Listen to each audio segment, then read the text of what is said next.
모건 바우어는 1996년 4월 13일 미국 테네시주 멤피스에서 어머니 셰리 키넌과 평범한 아버지 사이에서 외동딸로 태어났습니다.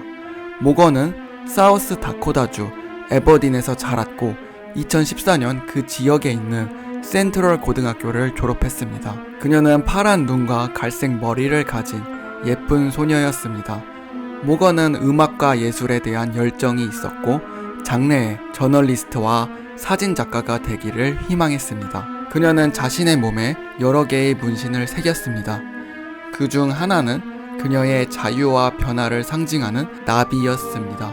모건은 다양한 장르의 책을 두루 읽는 학생이었고 글 쓰는 것을 좋아해 개인 블로그에 시와 이야기를 쓰는 취미도 있었습니다. 모건은 또한 재능이 있는 댄서이자 공연가였으며 3살 때부터 춤을 배웠습니다. 그녀는 춤과 관련된 다양한 대회와 공연에 참가하기도 했지요.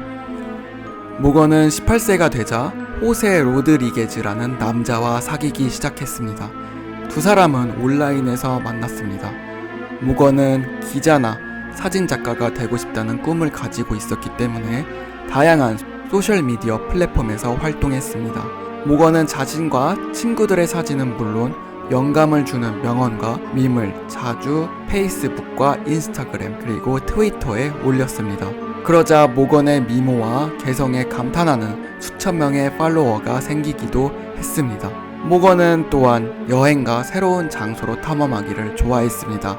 미국 13개 주를 방문했고 더 방문할 계획이 있었습니다. 성인이 된 그녀는 부모님과 떨어져 독립된 생활을 하기 위해 사우스 다코다의 작은 마을 에버딘을 떠나 2016년 2월 12일에 조지아 애틀랜타로 이사하기로 결심했습니다.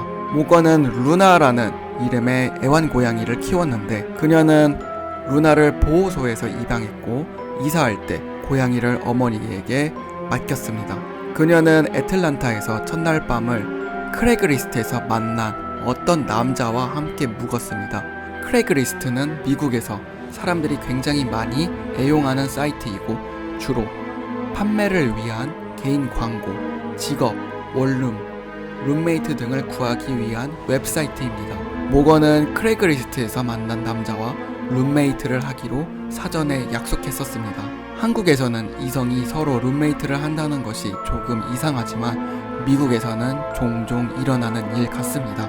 또한 모건은 그 남자가 월세를 내주는 조건으로 집안일을 하기로 약속했었습니다. 하지만 어떠한 이유로 그 남자와 약속이 이루어지지 않았습니다. 그래서 모건은 그 남자와 헤어진 뒤 다른 호텔에 혼자 머물렀습니다. 당장 생계가 곤란했던 모건은 생활비를 위해 탑 오브 게인즈빌이라고 불리는 클럽에서 댄서로 일했습니다. 모건과 어머니는 소셜미디어나 전화를 통해 메일 또는 격일로 연락을 주고받았습니다. 모건은 2016년 2월 25일까지 친구들과도 계속 연락을 주고받았습니다. 그러나 2016년 2월 26일을 마지막으로 모건의 소식이 끊겼습니다. 모건의 클럽 댄서 동료들은 25일 밤 함께 퇴근했고 그들은 모건을 코빙턴의 시티고 주유소에 내려주었다고 진술했습니다. 그리고 동료들은 그곳에서 모건을 기다리고 있던 어떤 위문의 녹색 이클립스 차량을 타는 것을 보았다고 진술했습니다. 그것이 모건의 마지막 모습이었죠. 모건의 엄마 셰리 키넌은 딸과 갑자기 연락이 닿지 않자 걱정하게 되었고 모건을 찾기 위해 애틀란타를 가기로 결정했습니다. 셰리는 모건이 머물고 있던 마지막 모텔에 갔고 모건이 모든 짐이 여전히 제자리에 있다는 것을 알게 되면서 모건에게 무슨 안 좋은 일이 생겼다는 것을 직감했습니다. 셰리는 모건의 남자친구인 호세 로드리게즈에게 모건의 행방에 대해 아는 것이 있는지 물었습니다. 그러나 호세는 그녀의 행방에 대해서 전혀 모른다고 하였습니다.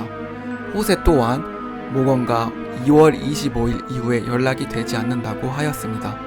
3월 8일 셰리 키넌은 애틀란타 경찰서에 딸을 실종 신고했습니다.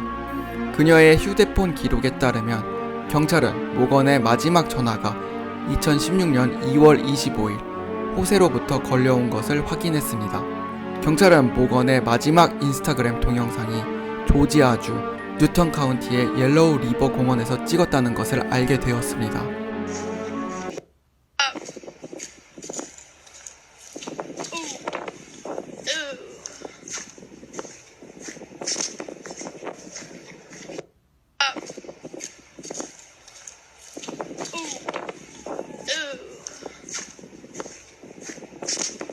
그녀는 공원을 걷고 있었고, 그리고 그녀 뒤에 신원을 알 수 없는 남성이 모건 뒤에서 걷는 모습이 보였습니다. 여기 이 부분에 어떤 남자의 모습이 보입니다.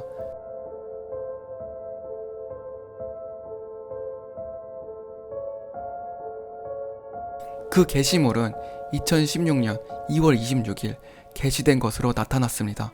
영상에는 모건이 위협을 당한다거나 급박한 모습은 전혀 볼 수가 없었습니다. 오히려 조금 들떠있는 기분으로 보이죠. 이 남자와 모건은 어떤 관계일까요?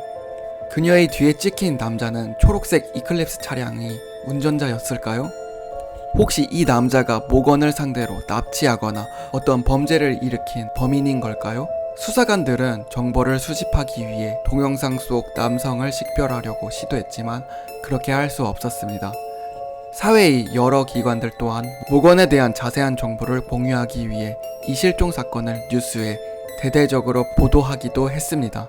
하지만 이러한 경찰들의 최선의 노력에도 불구하고 모건을 찾을 수 없었습니다.